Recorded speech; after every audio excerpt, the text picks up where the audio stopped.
French Revolution create the ideas of liberalism. And I've been mentioning this term liberalism.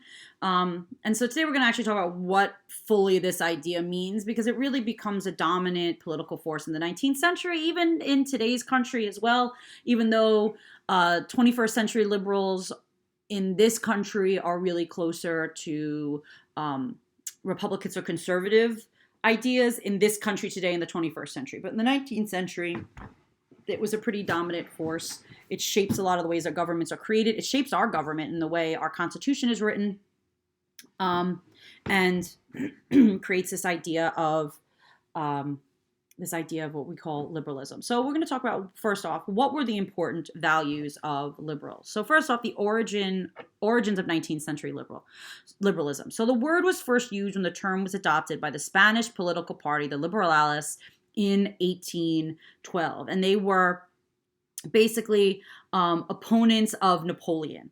And then from there, the word and the term spread. The roots of liberalism came from two very different traditions of English and French political thought. So in England, it's really driven by the ideas of John Locke and Adam Smith. And in France, it's driven by the ideas of Rousseau and Francois Guizot. And basically, it begins to, after the Napoleonic Wars, it becomes the opposition to royalism after the restoration of the Bourbons in 1814. And this idea of creating a more representative government. So some of the main ideas that kind of influenced the ideas of liberalism would be people like John Stuart Mill. So John Stuart Mill wrote works on logic and metaphysics, history and literature, economics and political theory. He learned Greek at 3, Latin a little bit later. By 12, he was a competent logician. By 16, he was a trained economist, and he kind of took on the ideas of utilitarianism, the greatest happiness for the greatest number, which was actually an idea that some of the enlightened despots had, like Frederick the Great and Joseph II of Austria. And he wrote the book called On Liberty in 1859. So in On Liberty, he said, government at times might be antagonistic to the causes of individual freedom. The sole purpose of government is what he refers to as self-protection. Government may only coerce others in self-defense. Basically, governments can only force people to do things, for the protection of the government itself, for the country itself, I should say. So we should maximize human development for a more equal society. So he favored a more open administration, organizing interest groups, and workers' cooperatives. So workers would own the factories and elect the managers. He felt that wealth should be taxed, and that you should use wealth, or use taxes, I should say, to redistribute wealth. So you can confiscate excess profits and abolish a wage system. And he also believed in the emancipation of women. But overall, what we have is two forms of liberalism: classical liberalism developing in England, and then also developing in France. So basically, in a liberal system of government, you want to provide, again, a more representative government. You want to protect civil liberties and define the powers of the monarch. So liberals are not necessarily anti-monarchy, but they want clearly defined powers of the monarchy. And they wanted an elective representative body, and they wanted to expand the electorate moderately. So we see here some important legislation that would be considered liberal in England. The Catholic Emancipation Act of 1829, which allows for religious tolerance extended to Catholics, which, remember, Catholics, because of going back to like the Test Act under Charles II, they were limited in their civil liberties. They couldn't attend certain universities. They couldn't serve in government. And so the Catholic Emancipation Act is going to eliminate that. So then we have two Reform Acts, the Reform Act of 1832 and the Factory Act of 1833. So the Reform Act of 1832 is going to go to this goal of gradually expanding the electorate. Now, the Reform Act of 1832 is not going to mean that every person is going to be able to vote. It's just, in England at this time, to vote for members of parliament, you still had to have a considerable amount of wealth. This is just lowering some of those property and wealth requirements, gradually expanding the electorate, which is something we're going to see happen throughout the 19th century in England. Ultimately, the last reform bill, I think it's like 1887, is going to create universal male suffrage in England, regardless of property. So another major act that is considered kind of liberal is the Factory Act of 1833. We've talked about this in AP World in regards to the Industrial Revolution, and we talked about it, and we're going to talk about it again in this class with the Industrial Revolution. The Reform Act of 1833 put limitations on child labor and limited working days. Now, granted, I think it was like children age 12 could still work like 12 hours a day, so it wasn't exactly like, full child labor laws, but it did say that like really young kids were not allowed to be working in the factories. And in fact, the factories had to provide school for the younger kids. And then they also repealed the Corn Laws in 1846. So the Corn Laws are kind of an interesting thing. I don't know why they're referred to as corn laws, because I don't even think they're growing corn. I think it's regarding the growing of wheat.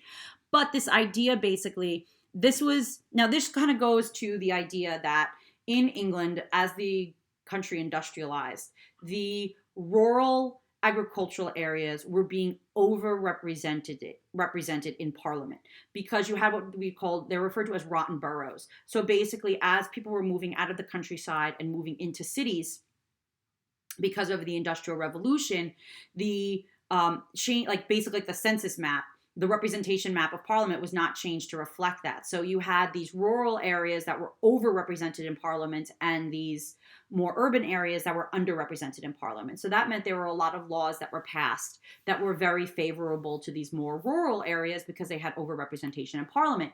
And what the Corn Laws did is they created subsidies to benefit farmers and keep the price of food higher, to encourage the purchase of English-grown crops as opposed to imported crops. But the Corn Laws really hurt the lower classes because it was keeping the cost of food artificially high, and so they were having to pay more for food than they would normally have to pay if the English farmers had to compete on the open market. And so eventually the Corn Laws are going to be beginning to be reformed in 1846. Again, a movement towards making things more fair, for the people, going to this idea again, the greatest good for the greatest number. Now in France, classical liberalism in France has a little bit different tone because they have the problem of the French Revolution. England doesn't have to worry about associating these ideas with things like the Reign of Terror. So some dilemmas that were faced by French liberals is the idea of how to end the revolution and how to reconcile order and liberty in a nation that basically is dealing with a lot of civil war. And so that means that France always has to kind of think about this in a slightly different way than England does. So that takes us, though, to the next question. How would liberalism differ in Central and Eastern Europe? So Germany had more resistance to liberal ideas and less access to direct political influence. They don't have a history of direct political influence like you're going to have in England because of Parliament, or even in France because of the French Revolution. So they have no precedent for middle class participation in government or in the military. And Prussia in particular favored the idea of a unified Germany. And many people in Germany were also favoring this idea. And they were looking to Prussia or Austria to lead them. So as a result, they were tolerant of a stronger state than, say, the British or the French would have been tolerant of.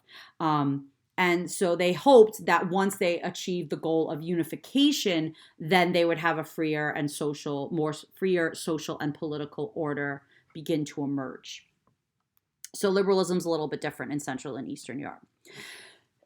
So the next question, how were the ideas of liberalism an outgrowth of the Enlightenment? So a lot of things in the 19th century are based upon what had happened in the 18th century, which was the Enlightenment.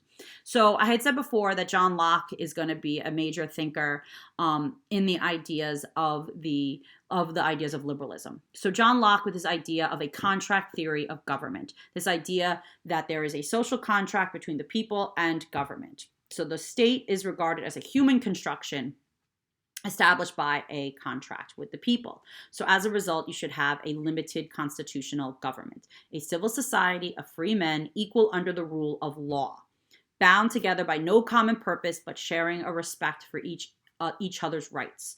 And this idea of natural rights and the linking of private property with individual liberty are ideas that are considered very liberal at this time. Now, Adam Smith and his ideas of the wealth of nations is also going to be considered a very liberal idea at this time.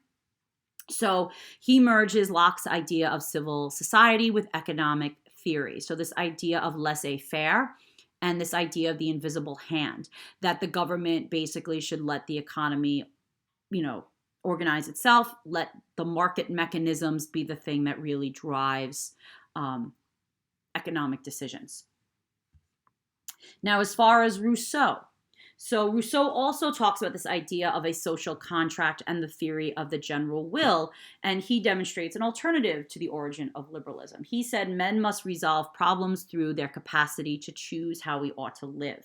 So he says humans are essentially free, but the progress of civilization has substituted subservience to others for that freedom. Now, Rousseau, and I've said this before, Rousseau sometimes kind of verges into the ideas of totalitarianism because the general will really is this idea of a direct democracy. So some people feel that Rousseau is kind of promoting collective tyranny because if you live in a country where, say, 51% of the people agree with one thing and 49% of the people disagree, then you're saying that 49% has to follow the general will of that 51%. So it's kind of in some ways seen as collective tyranny. But these people that are going to take on these ideas of liberalism are going to be men of business, of the professional classes, and landowners. And they felt that because of their level of education, it was not right that they were excluded from government, which is, again, a contrast to the conservative ideas of the time where power should be in hands of the landed aristocracy.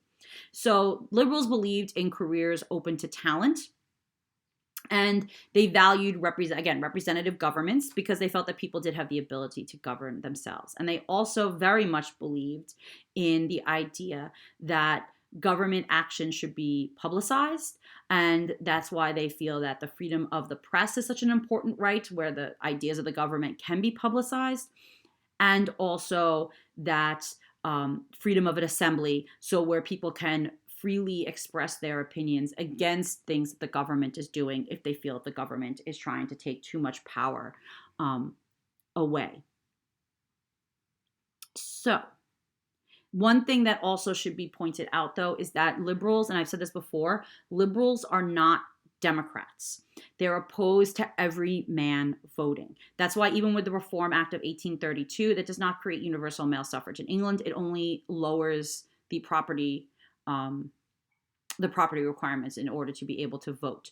They did, though, believe that people should be granted equal rights. So whatever rights the landed, wealthy, professional class agree on, those should extend to the poor as well. There shouldn't be two separate sets of laws. But they definitely did have a contempt for the lower classes, especially in light of the French Revolution. There was a fear of mob rule because they felt that the masses were typically irrational and wouldn't necessarily act in their own political interest. They wanted to extend representation, again, to the propertied classes. And as the 19th century progresses, though, they are going to begin to accept the idea of universal male suffrage. They favored laissez-faire, though. They did not approve of workers uniting because they felt that would interfere with market mechanisms and force the government basically to step into the economy, which is something they did not feel the government should do. So this takes us all to this question, though, which is, how were these ideas a result of the French Revolution? So I mentioned Francois Guizot before when I talked about the roots of liberalism. So he deconstructed the French Revolution and distinguished between moderate liberalism and extreme Jacobism. So what he felt moderate liberalism is it favored the idea of the sovereignty of the people, but the government should rest, again, on the organized consent of at least the most important sections of the community, basically your educated, wealthy, professional classes.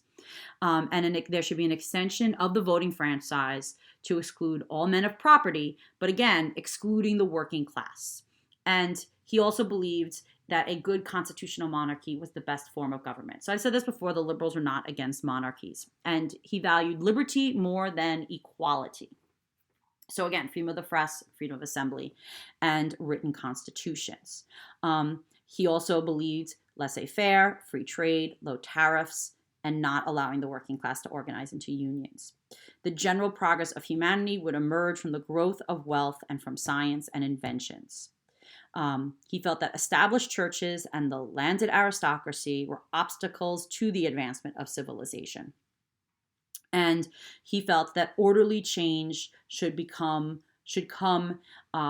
through a legislative process. So what we see in England with them gradually extending the electorate to eventually including all men, not something that happens overnight, orderly change. So liberals tend to dislike wars because that upsets business, conquest. They don't like standing armies because that's money that the government should not be necessarily spending. And they hated the idea of the revolution. So basically, this is a manifestation of the first stage of the French Revolution and the Constitution of 1791. What would have happened had, the king not rejected that constitution and had the revolution pretty much ended there? That is what these ideas of liberalism are. So now, some of the challenges to liberalism, which really becomes, again, like the accepted idea of the 19th century. From above, the conservative upper class is going to challenge liberalism. People like Metternich, they're going to want to see power still in the hands of the landed aristocracy. From below, ideas like socialism and Marxism. You could see Marxism would be very much against liberalism because liberalism is really focusing on capitalism and laissez-faire. Organized religions obviously are not going to like it because they're seen by liberals as a impediment to, the progress of civilization. Since liberals do not like war and do not like military spending, people who are from a more military perspective or who want their countries to become imperialistic are also going to challenge liberalism. And then economic upheavals. There are times like what we're living through right now with the coronavirus in 2020 and our government having to kind of step in and help everybody. Like that would be against the ideas of liberalism, giving stimulus payments and trying to inject money into the economy and up unemployment benefits and all the things that our government is doing right now. That would be something that liberals would not agree with. But what you have in Ireland with the Great Potato Famine and what has to happen during the Great Depression, you see that governments felt like they had to get involved and intervene in the economy. So there were a lot of challenges to these ideas of liberalism. But overall, this is this idea that is going to become a major guiding force in countries like France and in particular in countries like Britain in the 19th century. And even still today, like I said, our Constitution is considered a liberal document. And people that tend to be politically conservative in the United States today kind of tend to follow these ideas of liberalism.